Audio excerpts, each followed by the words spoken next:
Hi friends, இப்போ என்ன பார்க்க போறோம்னா ஒரு ஈஸியான மெத்தட்ல தேங்காய் பால் சாதம் எப்படி செய்யறதுன்னு பார்க்கலாம்.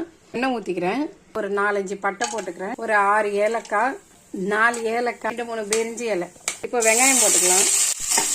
இந்த அளவுக்கு வதங்கினா போதும். பிரியாணிக்கு வதங்கணும் நல்லா அவ்வளோவெல்லாம் வதங்க தேவையில்லை. புதினா கொத்தமல்லி ஒரு கை போட்டுக்கலாம். ஒரு 5-6 பச்சை மிளகாய் கட் பண்ணி வச்சுக்கிறேன், போட்டுக்கிறேன். இதுக்கு காரம் பச்சை மிளகாய் காரம் மட்டும்தான், ரெட் சில்லி கிடையாது. இது ஒயிட் கலராக தான் இருக்கும். ஒரு 3 ஸ்பூன் இஞ்சி பூண்டு பேஸ்ட். இப்போ தக்காளி போட்டுக்கலாம். இப்போ 2 கப் ரைஸ் எடுத்துருக்கிறேன், அதனால நான் 3 கப்பு தேங்காய் பால் ஊற்றிருக்கிறேன். அளவுக்கு உப்பு போட்டுக்கலாம். பால் ஊற்றினா நல்லா கொச்சிச்சு. இப்போ நம்ம 20 நிமிஷம் ஊற வச்சேன் பாஸ்மதி ரைஸ், தண்ணி இல்லாமல் போட்டுக்கலாம்.